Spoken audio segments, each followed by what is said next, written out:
সমুদ্রের ধারে ছোট্ট একটা গ্রাম।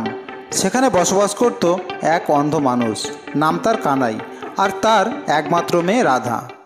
রাধা তখন খুব ছোট, তার মাকে হারিয়েছে সেই 3 বছর বয়সে। সেই থেকে বাবার কোলে পিঠে করে বড় হয়েছে। পাড়ার মেয়েরা মাঝে মাঝে এসে সাহায্য করত, কিন্তু দিন শেষে সংসারটা একান্ত কানাই আর রাধার।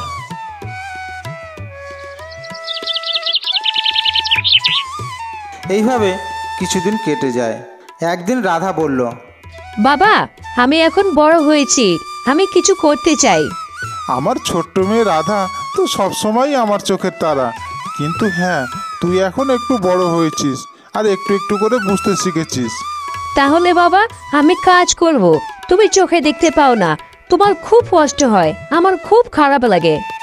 না মা, কাজ তোকে করতে হবে না, আমি যেভাবে সেভাবে করে হোক চালিয়ে নেব। তুমি অন্ধ মানুষ, তোমার জন্য কিছু করতে না পারলে আমার ভালো লাগবে না বাবা, আমাকে কিছু করতেই হবে। কানাই চুপ করে যায়। মেয়ে ঠিক কথাই বলছে, সেটা সে বোঝে। কয়েকদিন পরেই পাড়ার ধনী এক মহিলা মালতী দেবী রাধার ব্যবহারে খুশি হয়ে তাকে নিজের খাস পরিচারিকার কাজ দেন। মালতী দেবী বললেন, তোমার মতো ভদ্র আর পরিশ্রমী মেয়ে আজকাল খুবই কম দেখা যায়। তুমি চাইলে রোজ আমার বাড়িতে এসে কাজ করতে পারো, আমি তোমাকে ঠিকঠাক মজুরি দেব। আমি রাজি আছি, তবে সন্ধ্যার আগে আমাকে ফিরতে হবে, আমার বাবা একা থাকেন। রাধা রোজ সকালবেলা মালতী দেবীর বাড়ি যায়, কাজ করে, আর সন্ধ্যা হওয়ার আগেই ফিরে আসে। বাবা প্রতিদিন বাড়ির দরজায় বসে থাকে। মেয়ের পায়ের শব্দ শুনে তার মুখে হাসি ফোটে। একদিন বিকেল গড়িয়ে সন্ধ্যা নামলো, তবুও রাধা বাড়ি ফিরল না। কানাই ব্যাকুল হয়ে উঠল, বারবার বলছে, রাধা, রাধা, তুই এলি মা? আজ এত দেরি করলি কেন রে? কিন্তু রাধার দেখা নেই।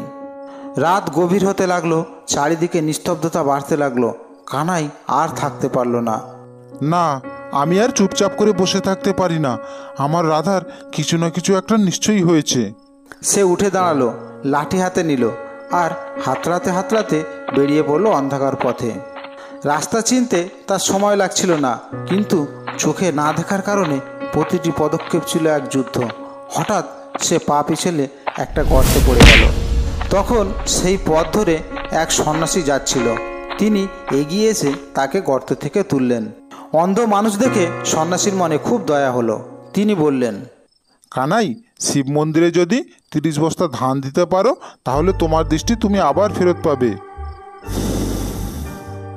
হায় রে, ছোট্ট দুধের মেয়েটি হাড় ভাঙা খাটুনি খেটে রোজগার করে দুবেলা খাওয়ার জোটায়, আর সে দিবে 3 বস্তা ধান, কোথায় পাবো আমরা? তারপরে সন্ন্যাসী কানাইকে বাড়ি পৌঁছে দেয়। কিছু সময় পরে মেয়ে ফিরে এলো। মেয়ে ফিরে এলে কথায় কথায় কানাই গল্পটা মেয়েকে বলল। জানিস মা, আজকের একটা সন্ন্যাসীর সঙ্গে আমার দেখা হয়েছিল। সে বলেছে 30 বস্তা ধান শিব মন্দিরে দিতে পারলেই আমার চোখটা ভালো হয়ে যাবে। কিন্তু আমরা অত ধান কোথায় পাবো? কে দেবে আমাদের অত ধান? সব শুনে মেয়ের চোখে জল চলে এলো। সত্যি সে নিরুপায়। তাদের এক টুকরো বাগানের এক কোণে একটি বেদি তৈরি করে রোজ সন্ধ্যাবেলা সে ভগবানের কাছে প্রার্থনা জানায়। হে ভগবান, আমার বাবার 2 চোখ ভালো করে দাও, তুমি তুমি যা চাইবে আমি তোমাকে তাই দেব। এইভাবে কিছুদিন পার হয়ে যায়। একদিন রাধা শুনল একদল সওদাগর নাকি একটি মেয়ে কিনতে চায়। সাগরে প্রচণ্ড ঝড় তুফানে তাদের ঘন ঘন জাহাজ ডুবি হচ্ছে। ব্যবসায় ভীষণ বড় ক্ষতি হচ্ছে। তাই তারা সাগরকে খুশি করার জন্যে সাগরের জলে একটি মেয়েকে ফেলে দেবে। রাগী সমুদ্রকে একটি জীবন্ত মেয়ে দান করবে। অনেক টাকা লোকসান বেঁচে যাবে। কাজেই মেয়েটির জন্যে তারা বেশ ভালো দাম দিতে চায়। খবরটা শুনে রাধা ভাবনায় পড়ল। ভেবে ভেবে একদিন গিয়ে হাজির হলো সেই সওদাগরের কাছে। 30 বস্তা ধান দিয়ে তোমরা আমাকে কিনতে পারো সওদাগর? 30 বস্তা ধান তুমি কি করবে মেয়ে? রাধা তখন সমস্ত ঘটনা খুলে বলল।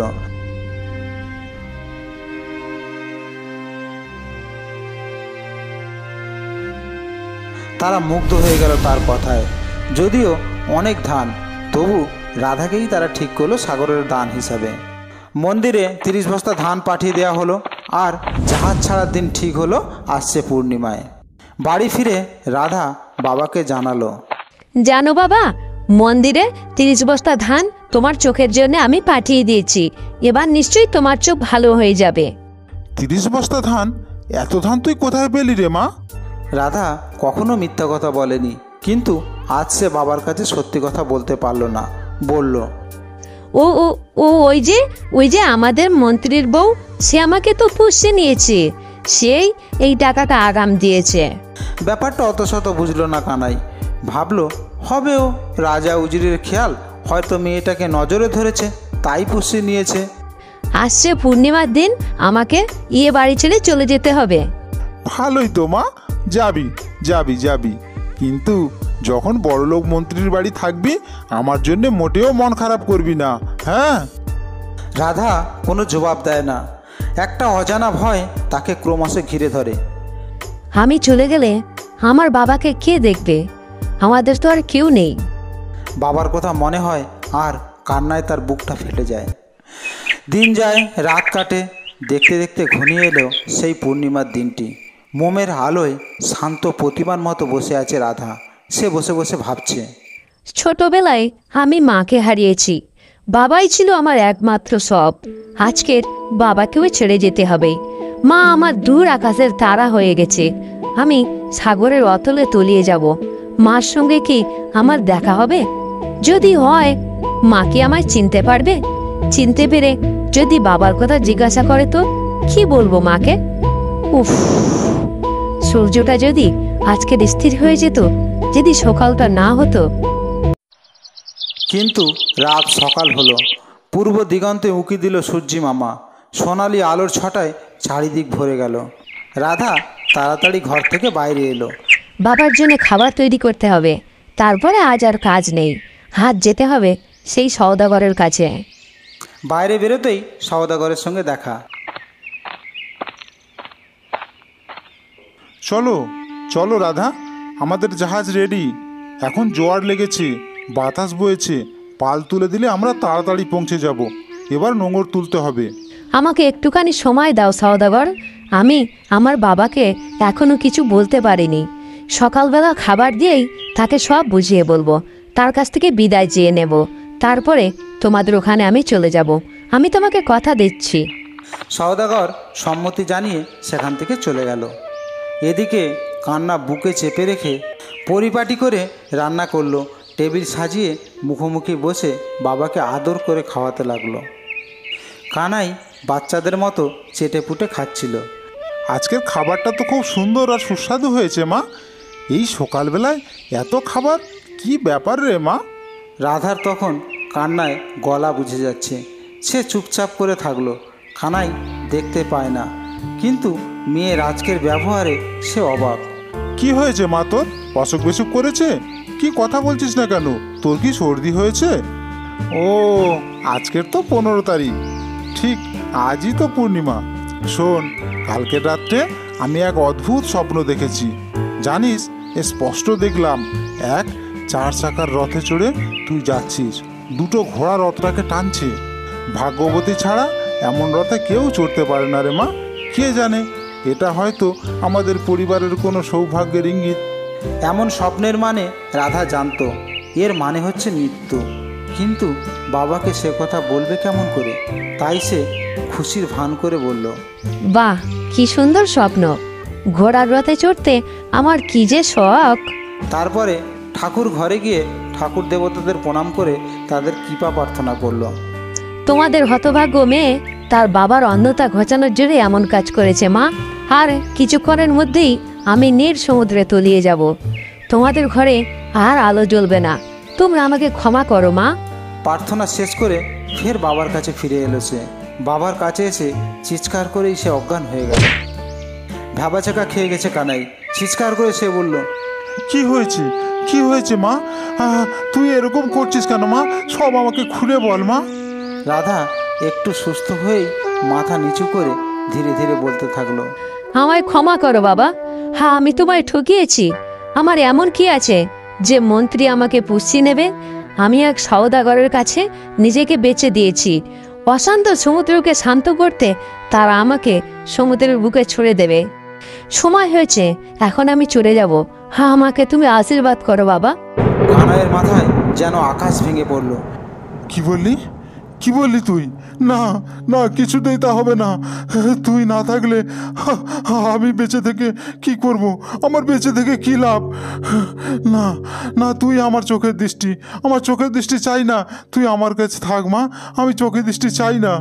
তারপরে বাপ আর মেয়ে অনেকক্ষণ ধরে কাঁদল। ইতিমধ্যে জাহাজে মাল তোলা হয়ে গিয়েছে। খালাসি হাঁটছে। উঠে পড়ো জাহাজে, জোয়ার এসেছে, পালে পুরো বাতাস, নোঙর তুলছি, এবার নোঙর তুলতেই হবে। চোখ মুছে রাধা শেষবারের মতো বাবাকে দেখল। কানাই এমনি দিশেহারা হয়ে পড়েছে। সে মেয়েকে বাধা দিতে পারল না। সওদাগরের সঙ্গে রাধা উঠে পড়ল জাহাজে। তারপর চোখের আড়ালে মিলিয়ে গেল তার বাবা, তাদের ছোট্ট গ্রাম।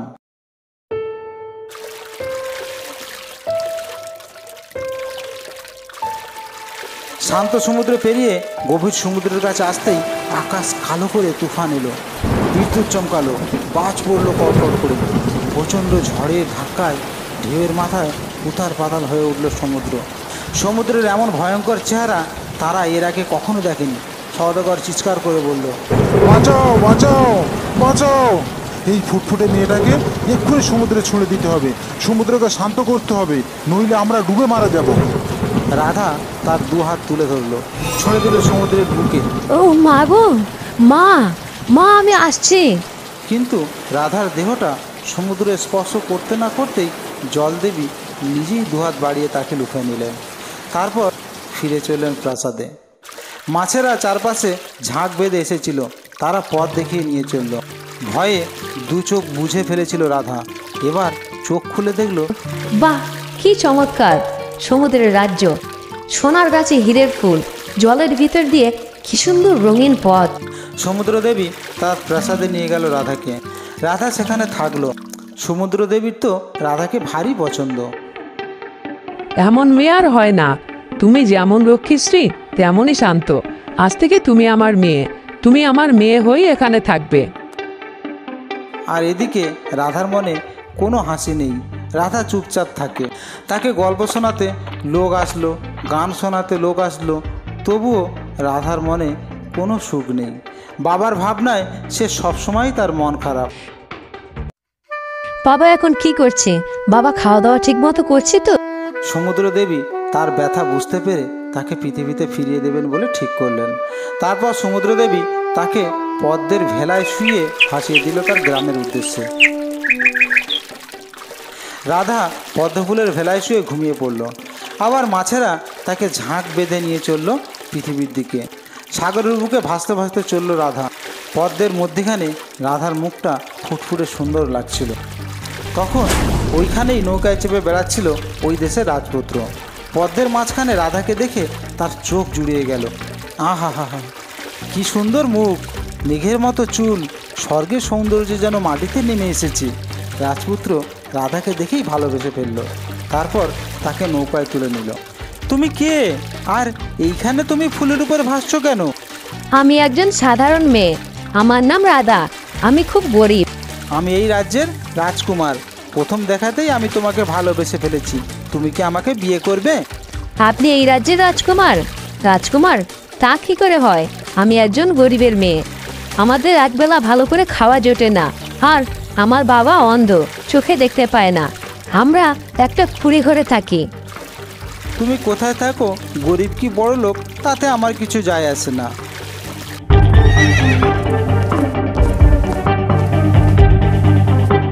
তারপরে তারা হাজির হলো রাজপ্রাসাদে। রাজপ্রাসাদে ফিরে রাজকুমার আদেশ দিলেন অন্ধ কানাইকে রাজপ্রাসাদে নিয়ে আসার জন্যে। সঙ্গে সঙ্গে সিপাহীরা ছুটলো কানাইকে আনতে। তারপরে কানাইকে নিয়ে এলো রাজপ্রাসাদে।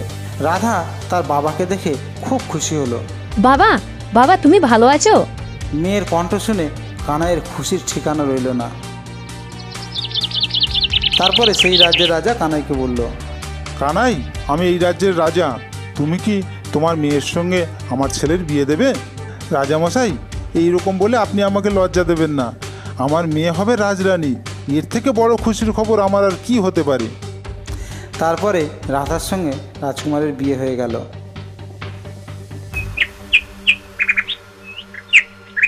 রাধা তার বাবার আশীর্বাদ নিতে আসলো। রাধা যখন কানাইকে স্পর্শ করলো তখন কানাই তার চোখের দৃষ্টি ফিরে পেল।